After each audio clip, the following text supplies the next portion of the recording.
Karena itu berbicaralah kepada kami, dan kiranya Roh Kudus yang akan menolong, menerangi hati pikiran kami, mengerti apa yang akan disampaikan, yaitu dari firman hidup Yesus Kristus yang telah menjadi manusia, firman yang menjadi daging, bahwa firman ini tidak akan sia-sia, karena firman itu akan menolong kami yang hidup dalam kedagingan ini untuk bisa memancarkan kemuliaan Tuhan. Bapa, berkatilah, tolonglah hamba-Mu ini dan pimpinlah kami semua anak-anak-Mu ya Bapa. Dengar doa kami dalam nama Tuhan Yesus Kristus. Amin. Saudara, kita akan membaca bersama-sama ayat-ayat firman Tuhan yang diambil dari Hakim-Hakim pasal yang kedua ayat 1 sampai yang ke-5. Kita akan membaca bersama-sama ayat-ayat ini. 2, 3. Lalu malaikat Tuhan pergi dari Gilgal ke Bokim dan berfirman, telah kutuntun kamu keluar dari Mesir dan kubawa ke negeri yang kujanjikan dengan bersumpah kepada nenek moyangmu, dan aku telah berfirman, aku tidak akan membatalkan perjanjianku dengan kamu untuk selama-lamanya. Tetapi janganlah kamu mengikat perjanjian dengan penduduk negeri ini, mezbah mereka haruslah kamu robohkan. Tetapi kamu tidak mendengarkan firman-Ku, mengapa kamu perbuat demikian? Lagi aku telah berfirman, aku tidak akan menghalau orang-orang itu dari depanmu, tetapi mereka akan menjadi musuhmu, dan segala Allah mereka akan menjadi jerat bagimu. Setelah malaikat Tuhan mengucapkan firman itu kepada seluruh Israel, menangislah bangsa itu dengan keras, dan maka tempat itu dinamai Bokim. Lalu mereka mempersembahkan korban di sana kepada Tuhan. Demikian firman Tuhan, berbahagia kita yang membaca, merenungkan dan melakukannya dalam kehidupan kita. Saudara yang dikasihi oleh Tuhan, kita akan bersama-sama merenungkan tentang bagaimana kita harus berespon terhadap firman Tuhan. Ini suatu hal yang sangat-sangat penting. Kita telah belajar bagaimana Tuhan memimpin Israel dari Mesir dalam perjalanan selama 40 tahun di padang gurun, lalu kemudian memasuki tanah Kanaan di bawah pimpinan Yosua. Dan kita pada minggu lalu baru saja menyelesaikan kitab Yosua di dalamnya. Jadi saudara, kita akan melihat bersama-sama, kalau mau dikatakan kira-kira sudah 80 tahun Tuhan memimpin bangsa Israel. Dan di dalam perkara ini sudah memasuki zaman hakim-hakim, ketika Yosua meninggal dunia, ketika penatua-penatua meninggal dunia, keadaan bangsa Israel dalam keadaan yang betul-betul istilahnya tidak ada pemimpin, tidak ada panutan yang mereka miliki. Sebab itulah saudara, malaikat Tuhan langsung berbicara kepada mereka. Nah, disitulah saudara, kita akan melihat bersama-sama bagaimana respon mereka kepada firman Tuhan. Saudara, kita percaya bahwa hidup manusia itu adalah untuk berespon kepada Tuhan, ya. Termasuk saudara, semua yang dicipta oleh Tuhan. Mau tidak mau kita akan melihat bersama-sama. Saudara, Tuhan menciptakan langit dan bumi dan Tuhan menetapkan hukum alam di situ, ya, hukum alam. Ya. Matahari bersinar terbit, matahari terbenam. Itu semua hukum alam, ya. Kemudian ada lautan, ada angin, ada badai, ada petir, ya, ada halilintar, kita sebut begitu. Lalu laut, di lautan itu ada gelombang-gelombang. Semua bergerak, semua berespon. Itu menunjukkan saudara, hukum yang memang Tuhan sudah berikan. Saudara, memang kalau saudara lihat batu, oh batu kan tidak bergerak. Itu kan batu ya memang materi yang tidak bergerak. Tetapi ketika terjadi gempa bumi, batu itu bergerak. Ya kan saudara. Nah jadi saudara, dari sini kita melihat bahwa batu itu pun bergerak karena ada suatu gempa bumi. Ada suatu kekuatan yang menggoncang mereka. Ya, menggoncang batu-batu itu. Nah ini kembali lagi memang ilmu alam, ya saudara pasti sudah pernah belajar dari situ. Nah manusia sebagai makhluk yang dicipta oleh Tuhan dalam gambar dan rupa Allah, maka manusia lebih daripada makhluk yang lain, apalagi materi-materi yang ada. Sebab itulah manusia dengan akalnya, maka dia mencoba memakai hukum alam seolah-olah mengimitasi apa yang Tuhan sudah ciptakan. Saudara, kita semua punya HP, kita semua saudara ada nomor HP, nomor telepon sehingga bisa dihubungi, kita tetap bisa berkomunikasi. Nah itu semua karena apa saudara? Ada satelit yang ditempatkan oleh ilmuwan-ilmuwan yang mengerti bahwa bumi itu mengelilingi matahari. Satelit itu ditempatkan di orbit rendah supaya bisa sama dengan bumi mengitari matahari. Ya. Nah, saudara, dalam proses ini ya ditempatkan dalam sudut-sudut tertentu yang tepat, misalnya untuk Indonesia ya di atas Indonesia kemungkinan. Saya tidak terlalu tahu saudara. Tetapi supaya dengan demikian saudara, kita bisa WA, kita bisa Instagram, kita bisa apa saja termasuk melihat internet ya, mencari beberapa sumber-sumber informasi yang penting. Manusia bisa lakukan itu semua. Ya. Saudara yang dikasih oleh Tuhan, sebab itulah manusia adalah makhluk ciptaan yang tertinggi dari Tuhan. Sehingga manusia memiliki itu semua dibandingkan dengan hewan-hewan. Saudara, hewan kita sebut sepinter apapun ya, sampai dikatakan bahwa ternyata binatang air yang mungkin paling pinter ya, yang lebih pinter dari binatang yang lain, yaitu apa? Dolphin, begitu ya. Wah itu kelihatannya lebih pinter sekali. Tapi sudah dia tetap dalam batas-batas tertentu, tidak bisa melebihi itu semua. Beda dengan manusia, ya. Jadi sudah pengetahuan manusia itu luar biasa sekali. Dulunya sudah manusia berpikir matahari terbit, matahari terbenam, lalu dipikir bumi pusat tata surya. Ternyata salah. Matahari adalah pusat tata surya. Walaupun belum diketahui seperti sekarang sudah. Tapi mengapa orang-orang zaman dulu seperti Galileo, ya Kepler dan sebagainya, mereka kok bisa mikir bukan bumi pusat tata surya, tapi justru matahari.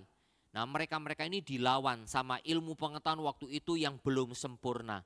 Kembali lagi, ilmu sekarang pun pasti masih belum sempurna, ya. Pasti masih belum sempurna, tetapi memang pasti lebih maju dibandingkan ratusan tahun yang lalu. Nah saudara yang dikasih oleh Tuhan, itulah manusia, itulah yang dihasilkan dari semuanya sebagai suatu respon terhadap apa yang Tuhan sudah berikan dan sediakan untuk kita. Saudara, Tuhan juga menetapkan apa? Hukum moral. Di situ ada hati nurani, disitulah kita mengerti namanya beretika. Ya, sebab itu Rasul Paulus mengatakan di dalam surat Roma bahwa Tuhan telah memberikan, telah menanamkan di dalam manusia hati nurani. Di dalam hati nurani itu ada tanda petik cikal bakal pemahaman hukum Taurat. Ya, hukum Taurat. Walaupun mungkin tidak mengenal Tuhan yang asli, ya Tuhan Yahweh yang menyatakan diri kepada bangsa Israel.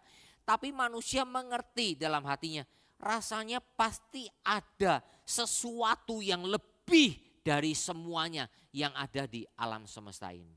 Ya, apalagi sudah dalam hati dan pikiran kita ada hal-hal yang turut bersaksi dan turut membela, menuduh membela, menuduh membela. Anak kecil saudara yang masih lucu-lucunya ya, Ya, mungkin masih berjalan, mulai bicara. Nah, kadang-kala anak kecil sudah kita lihat dia mau mengambil apa, mau berbuat apa, sesuka dia. Tertarik bagaimana dengan barang itu. Lalu papa mamanya, enggak boleh. Dia tetap ngeyel, dia tetap maunya gitu. Karena apa? Dia tertarik mau melakukan, seolah-olah ingin mendapatkan pengalaman, ingin mendapatkan sensasi tertentu. Nah itu otomatis di dalam diri manusia, otomatis sudah. Nah itu nanti pelan-pelan akan membentuk pengetahuan, akan membentuk hati nurani di dalam dirinya. Ya, saudara, kemudian Tuhan juga, nah ini yang paling penting, menetapkan hukum rohani bagi manusia sebagai gambar Allah. Inilah yang kita sebut sebagai tanggung jawab dalam kehidupan umat manusia. Jadi manusia satu-satunya yang harus bertanggung jawab di hadapan Tuhan. Binatang tidak bisa bertanggung jawab. Karena itu saudara, sekalipun istilahnya binatang telah melakukan kejahatan kepada kita. Kalau saya lihat di YouTube saudara, buaya telah memangsa ya penduduk di situ. Buayanya dikejar, ya kan? Buayanya dikejar. Karena pemahaman manusia jangan sampai kalaupun sudah masuk ke dalam perut buaya, buayanya dikejar, buayanya dibunuh, lalu perutnya dibelek supaya apa? Mayatnya bisa tetap diambil dan bisa dikuburkan dengan layak. Itu tok, betul kan? Memangnya buayanya ditaruh di pengadilan, kamu gini-gini, enggak bisa sudah. Ya, enggak bisa. Buaya ya buaya sudah. Lain dengan manusia. Kalaupun manusia melakukan itu bukan membuat buaya jera. Sehingga buaya lain nanti tidak jadi memakan manusia. Di mana-mana sudah buaya di mana-mana pasti akan makan siapapun yang dia bisa tangkap. Betul kan? Karena dia tidak punya pertanggung jawab. Dia cuma taunya apa? Taunya adalah naluri kebinatangannya sebagai buaya. Dia lakukan itu. Sudah titik. Sedangkan manusia itu berbeda. Manusia itu berbeda. Nah apalagi kita punya tanggung jawab di hadapan Tuhan. Nah kepada bangsa Israel yang telah dipilih oleh Tuhan menjadi umat Allah di perjanjian lama. Tuhan memberikan 10 perintah Tuhan, Tuhan memberikan 10 hukum Taurat. Nah seperti kepada bangsa Israel yang kita akan pelajari bersama-sama pada pagi hari ini. Saudara, mereka sudah 40 tahun di perjalanan di padang gurun. Mereka sudah menikmati pemeliharaan Tuhan yang tidak pernah terlambat. Mereka sudah melihat, menyaksikan perbuatan-perbuatan Tuhan yang besar sekali. Saudara, saya kadang-kala membayangkan ya kalau saya membaca firman Tuhan, bagaimana apa tiang awan, tiang api, kan itu sebetulnya sangat menyenangkan. Tiang awan tidak membuat mereka kepanasan di padang gurun. Tiang api tidak membuat mereka kedinginan pada malam hari di padang gurun. Itu semua kan mujizat sebetulnya. Ya, setiap hari mereka makan mana.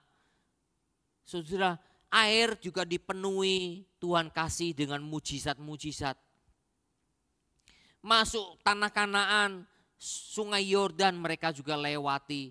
Luar biasa. Tapi saudara, mengapa mereka masih begitu sulit sekali untuk diubah? Karena itulah sampai malaikat Tuhan berbicara kepada mereka. Ya, berbicara kepada mereka dengan tegas sekali.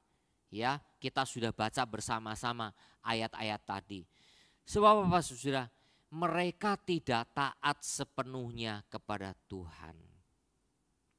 Yosua telah memimpin, telah menaklukkan beberapa daerah, tetapi Yosua sendiri punya kelemahan. Pernah dia ditipu oleh satu suku bangsa, ya satu suku, yaitu yang ada tinggal di Gibeon. Mereka memalsukan sesuatu yang akhirnya mereka tidak tanya kepada Tuhan. Akhirnya apa? Mereka kena tipu. Saudara, kadang-kala dalam hidup kita, termasuk saudara berbisnis, berdagang, kadang-kala ditipu orang kan, ya kan? Kadang-kala bisa ditipu orang kan. Saya tidak tahu waktu itu saudara ditipu orang karena apa? Karena saudara terlalu serakah, atau karena saudara tidak mempertimbangkan dengan baik, atau saudara pada waktu itu juga tidak meminta petunjuk Tuhan. Saya tidak tahu, ya. Itu berbagai macam alasan yang bisa terjadi, ya. Berbagai macam alasan.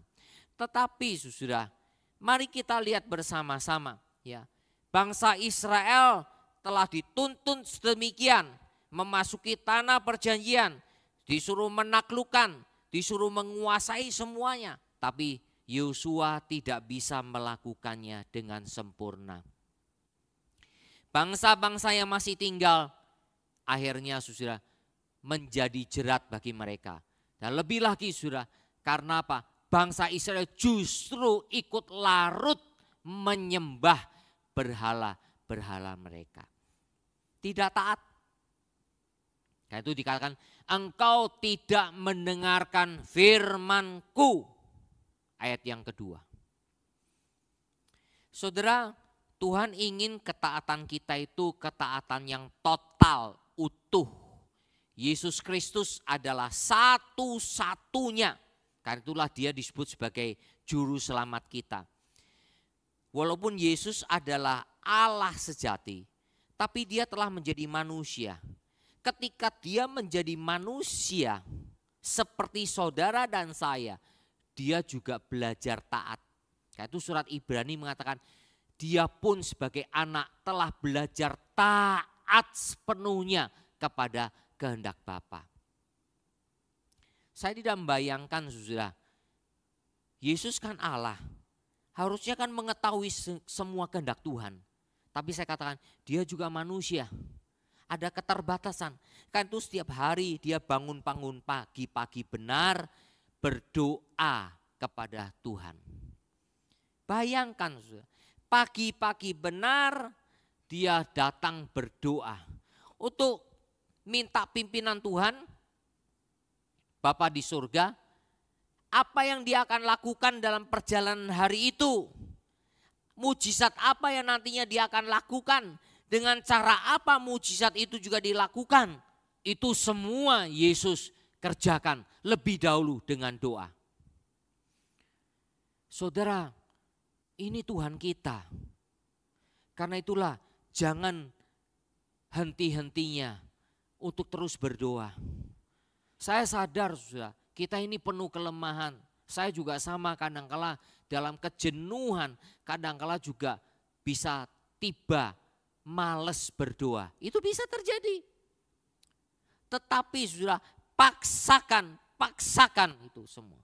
Tuhan tolong saya. Saya betul-betul dalam keadaan yang sangat letih rohani ya Tuhan. Ketika saudara mau jujur kepada Tuhan, Tuhan selidikilah saya. Mengapa saya letih rohani? Mengapa iman saya begitu lemah Tuhan? Kenapa? Selama ini saudara dan saya mengikut Tuhan, dasarnya apa? Motivasinya apa? Nah, itu terus-menerus kita koreksi di hadapan Tuhan, ya. Saudara, Tuhan kita Yesus Kristus. Sehingga saudara, walaupun Yesus punya kehendak, Allah Bapa punya kehendak, tapi selalu match, selalu sama. Bahkan pada waktu Yesus belum disalibkan, ketika di Taman Getsemani, Bapa, sekiranya mungkin ambil cawan ini daripadaku. Itu satu-satunya dalam catatan Injil. Seolah-olah saya katakan, seolah-olah kehendak Yesus itu pengennya apa? Tuhan ambil cawan ini daripadaku. Tapi bukan bertentangan. Maksudnya apa? Seolah-olah keinginan Yesus kalau boleh tidak memikul cawan itu. Tapi kemudian dia katakan apa? Ini tidak mungkin. Tapi bukan kehendakku, kehendakmu jadilah. Disitulah saudara, dia menundukkan sepenuhnya kehendaknya kepada kehendak Bapa. Saudara, kita semua punya keinginan pasti, ya kan? Kita ingin diberkati, kita ingin semua lancar, betul kan? Tapi saudara, seringkali Tuhan tidak kasih itu. Kalau semuanya lancar, dari dulu semua orang sudah jadi Kristen, saudara. Dan ternyata dunia semuanya tidak lancar, ya kan? Dunia tidak lancar, sehingga karena itulah ada orang yang gak jadi Kristen. Karena apa? Ya di dalam dunia tidak ada semuanya yang lancar. Ya, sekarang pun geopolitik ini sudah, waduh, perang di mana-mana terjadi, waduh, macam-macam. Saya tidak mungkin cerita geopolitik, ya. Nah, saudaraku yang kasih oleh Tuhan, karena itulah mari kita bersama seperti Yesus. Saudara, Tuhan menilai kita itu dari hati, bukan dari apa yang nampak kelihatan oleh manusia. Ya, saya sedang mempersiapkan firman Tuhan untuk khotbah bulan depan. Saya belajar tentang ortodoksi, lalu ternyata ada ortopraksi. Apa itu ortodoksi? Ortodoksi itu adalah ajaran pemahaman yang tepat, benar.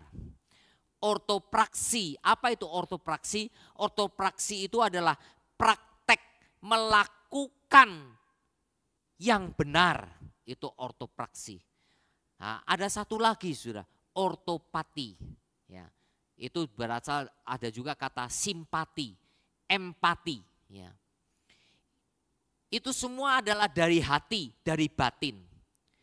Empati sama simpati ya, saudara nanti lihat aja di AI ya, cari di Google artinya apa. Empati, simpati. Ada satu lagi yang dinyatakan dalam Alkitab, ortopati. Ortopati adalah sikap mental, sikap hati yang tepat, sikap hati yang benar di hadapan Tuhan. Tuhan menilai itu. Itu dalam Kejadian 6 ayat 5 sudah dikatakan jelas. Tuhan melihat seluruh keinginan hati manusia selalu menghasilkan kejahatan. Selalu berbuahkan kejahatan.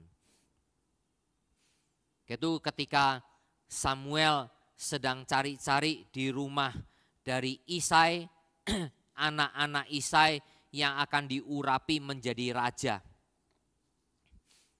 Mungkin ini, karena ganteng-ganteng, gagah-gagah, kuat-kuat. Tuhan katakan bukan, sampai selesai. Saya lupa ya berapa anak itu ya, anaknya Isai. Mungkin sampai 6 sampai 7. Inikah anak-anakmu? Bukan, ini semua bukan, tidak dipilih oleh Tuhan. Oh, masih ada satu yang paling bungsu. Dia kecil, kemerah-merahan. Dia lagi menggembalakan domba-domba. Panggil anakmu itu. Lalu dalam keadaan yang sangat mungkin kelelahan, kecapean, sudah lalu dia datang pulang kembali ke rumah karena dipanggil. Lalu wah dia kemerah-merahan, ya, tidak terlalu gagah, nggak terlalu besar. Lalu Tuhan katakan, inilah orangnya. Sebelumnya Tuhan katakan kepada Samuel, manusia melihat apa yang kelihatan, tapi aku melihat hatinya. Saudara dan saya harus selalu belajar untuk dikoreksi oleh Tuhan, yaitu lebih dahulu lewat hati kita masing-masing. Supaya dari situ saudara dan saya punya ketaatan yang penuh. Sebab itulah saudara Tuhan Yesus di dalam Yohanes 10 sudah katakan, domba-dombaku mendengarkan suaraku. Ya, domba-dombaku mendengarkan suaraku. Saya sudah pernah khotbahkan dan berikan contoh di daerah Eropa, ya, Skandinavia itu sudah bagaimana gembala kalau memanggil domba-dombanya, dia menyuarakan suaranya, domba-domba mendengar lalu mulai menoleh dan kemudian ikut panggilan gembala itu. Tapi kalau yang bukan gembala, coba diusahakan, ayo datang. Domba tidak akan dengar. Jadi saudara, orang yang betul-betul adalah anak-anak Tuhan, dia pasti akan mendengarkan firman Tuhan. Karena itu saudara, Shema Israel. Hai Israel, dengarlah. Ulangan pasal 6 ayat 5. Itu perintah yang penting. Saya senang dengan huruf-huruf bahasa Mandarin ya. Kalau mendengar, kalau huruf yang lama itu ada sin, ada hati di dalam tulisan itu. Tapi dalam tulisan yang sekarang sederhana, sinnya hati itu dibuang. Think, mendengar, tapi enggak ada hati lagi. Tapi kalau tulisan yang lama itu ada hati. Nah di dalam Shema Israel, firman Tuhan itu kan, dengarlah dari hatimu. Jadi sebetulnya orang Tionghoa itu zaman dulu ketika menuliskan kata mendengar dalam huruf mereka. Dulu punya pemahaman, mendengar itu harus dengan hati. Kalau cuma sekedar mendengar, masuk kanan keluar kiri. Tidak. Akhirnya apa? Sudah berlalu begitu saja. Di zaman sekarang sudah dengan banyaknya HP, teknologi yang makin canggih, saudara, walaupun saudara bisa membaca, walaupun saudara kita semua bisa membaca, menulis, bahkan mengenal bahasa yang begitu banyak. Tapi saudara, kalau kita tidak mau dengar-dengaran kepada Tuhan, percuma seluruh hidup kita. Saudara, firman Tuhan itu untuk apa? Untuk dihidupi dalam diri kita, bukan untuk jadi pengetahuan. Saya kadang-kala sudah sedih sekali. Kemarin memang ada hamba Tuhan junior tanya saya, apa yang menjadi tantangan pelayanan kita sih Pak Yohanes? Ini sebetulnya tantangan pelayanan kita semua. Sekarang dengan media sosial, banyaknya YouTube, Instagram, TikTok dan sebagainya. Orang yang tidak belajar firman Tuhan, yang penting fasih lidah, yang penting menarik, yang penting sudah dia bisa pandai ngomong, yang penting dia kasih apa saja. Wah, dan bisa memuaskan telinga mereka. Waduh, viewersnya banyak sekali. Tanpa disertai dengan pemahaman firman yang baik. Ya, sekarang banyak sekali. Saudara, bahaya besar sekali. Bahaya besar sekali. Karena itulah semakin baik semua teknologi yang ada, harusnya membuat kita semakin berhati-hati. Dulu Israel memang tidak seperti kita, bisa nonton TV, bisa ada HP dan sebagainya. Banyak orang Israel tidak bisa baca tulis. Karena itu perintah Tuhannya adalah dengarlah Israel, dengarlah. Saya ingat dosen saya di saat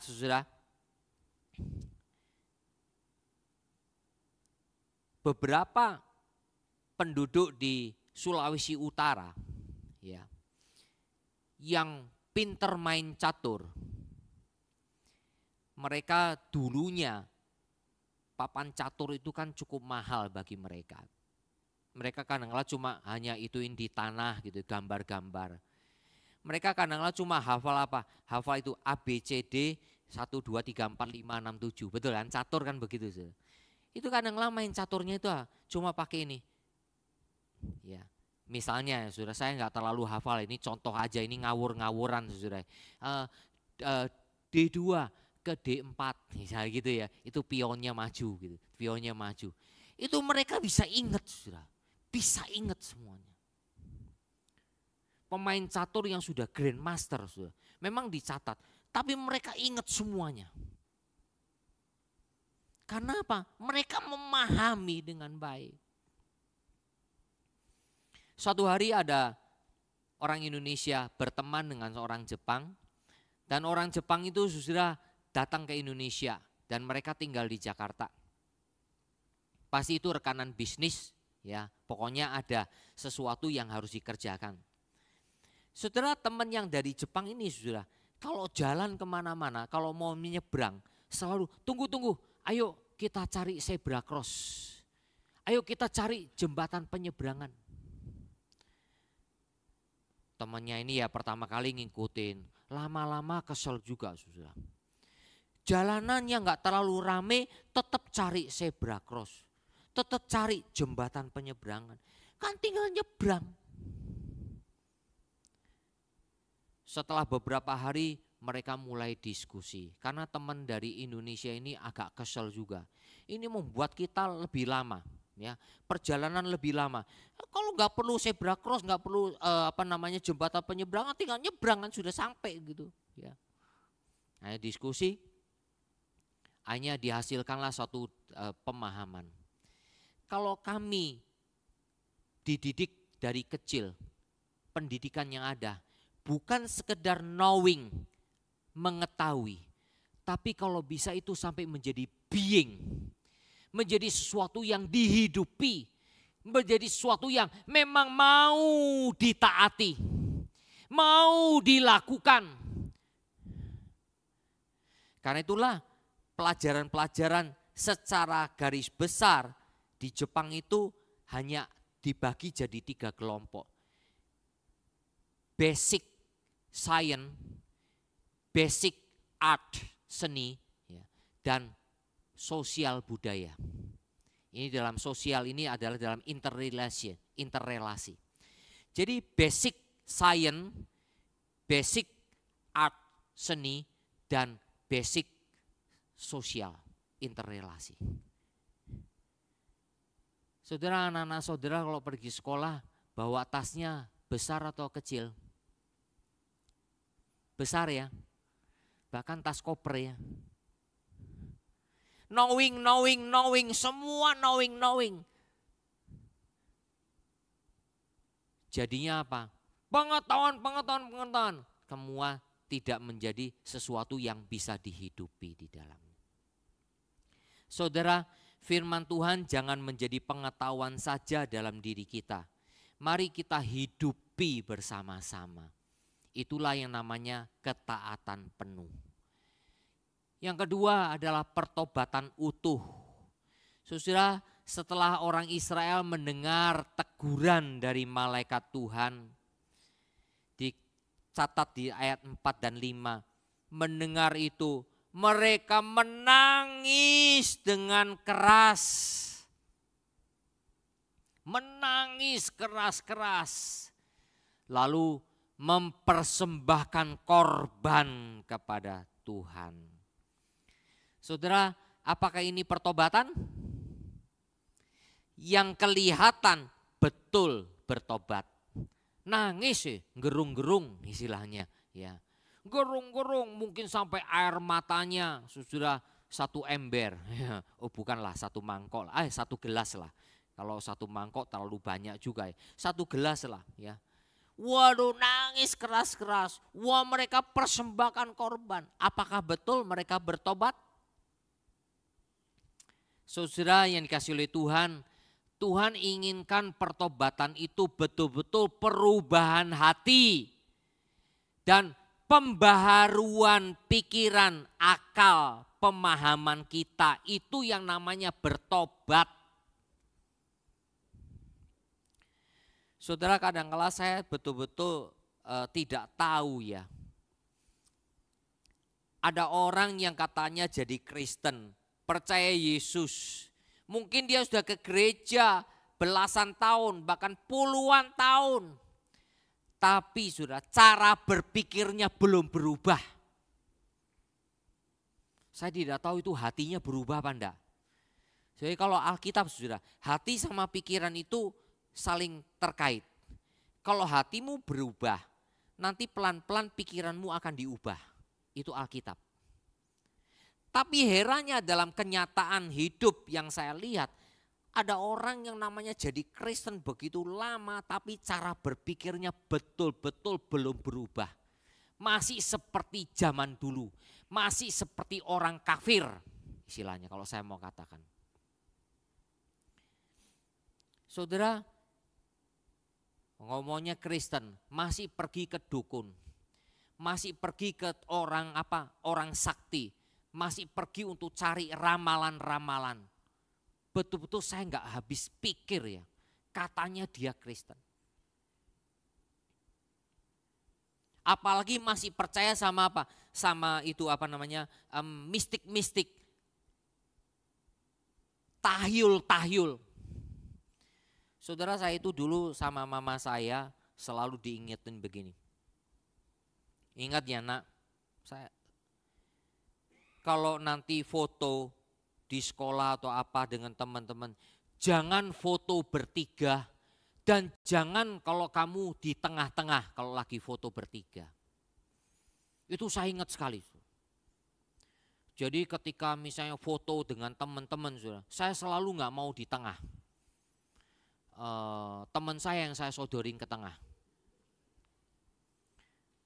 Karena mama saya ngomongin, kalau foto di tengah, nanti kamu seperti papamu, mati muda.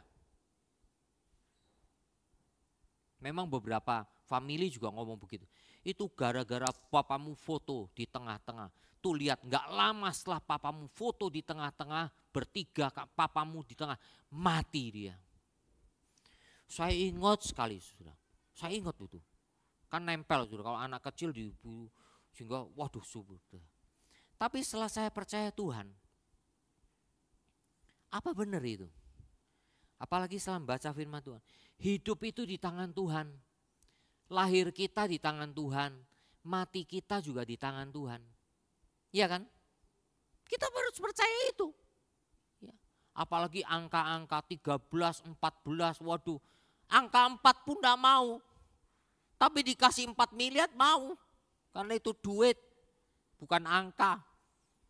Walaupun ada kata angka 4, tapi sudah duit. Ini jadi 4-nya duit. Aneh kan? Itu betul-betul satu tahyul yang luar biasa sekali. Sampai katanya itu gedungnya itu katanya orang Kristen. Katanya gedung itu milik orang Kristen. Lift angka 4 pun enggak ada. Betul-betul aneh kan? Saya betul-betul enggak ngerti. Kenapa bisa begitu? Yang namanya pertobatan sejati, bertobat betul-betul. Pembaharuan akal pun terjadi, pembaharuan hati pun terjadi.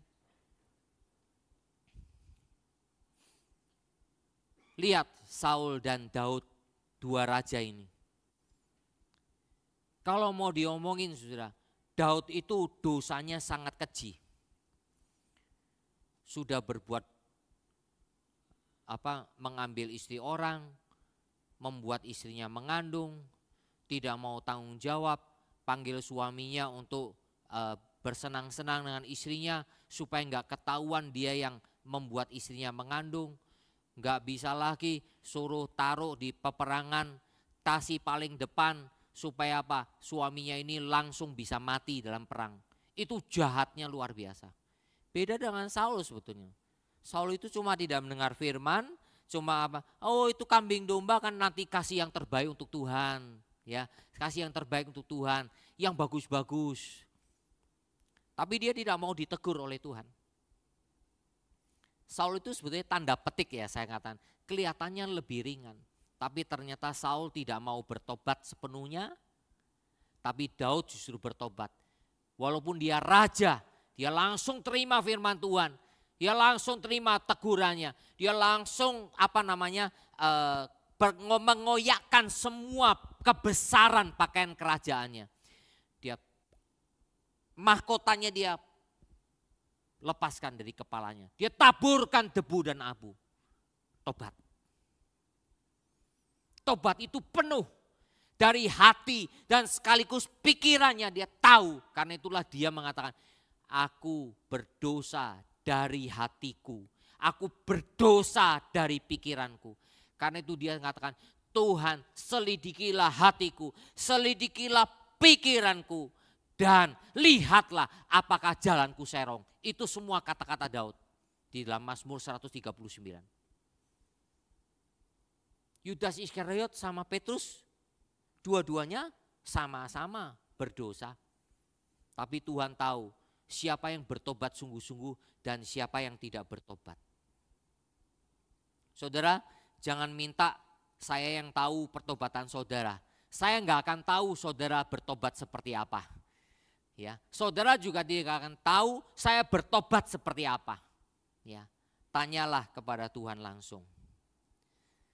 Kan itu saudara, born again yang Tuhan Yesus katakan kepada Nikodemus.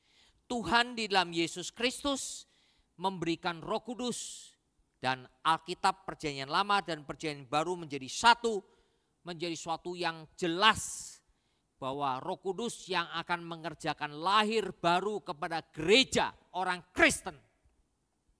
Inilah Israel rohani. Jangan lagi saudara dan saya mikirin Israel jasmani. Jangan. Kita pikirin Israel rohani. Yang jasmani pun harus menjadi rohani. Apalagi kita bukan keturunan Yahudi. Kita harus menjadi Israel rohani di hadapan Tuhan. Saudara, Mel Trotter dilatih oleh papanya yang adalah bartender untuk menjadi seorang pria yang baik. Tapi namanya papanya bartender, saudara, sehingga papanya juga minum-minum. Dan akhirnya anaknya pun ikut minum-minum. Setelah itu saudara sudah menikah, hidupnya tidak sukses. Semua hartanya hanya untuk minum-minum. Anaknya yang laki-laki suatu hari ditemui oleh dia sedang di dalam pelukan ibunya meninggal karena kekurangan gizi.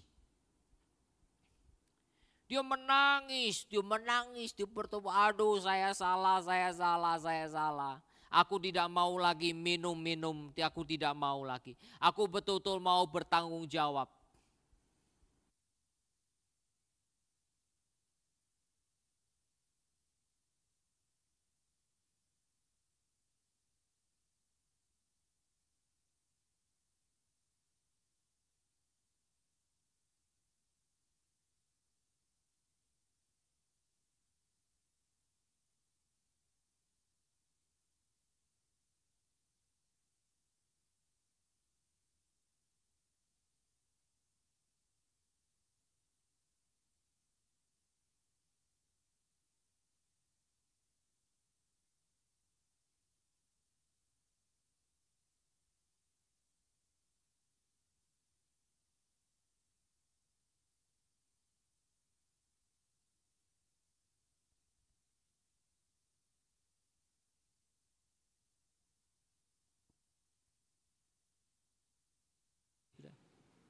Dia mau pergi ke Danau Michigan.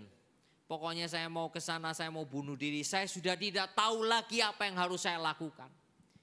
Dalam keadaan yang demikian, saudara, tidak sadar dia pergi mendekati satu tempat yang sedang mengadakan kebaktian kebangunan rohani.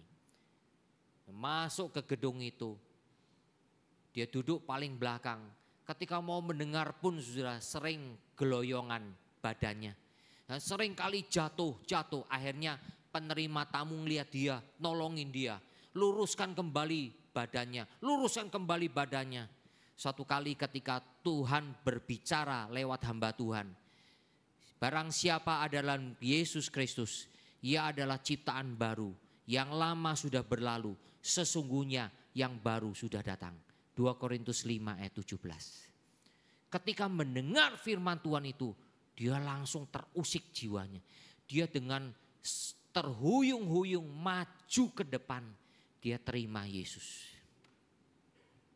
Setelah itu dia menjadi pembicara, menjadi hamba Tuhan yang melayani banyak orang.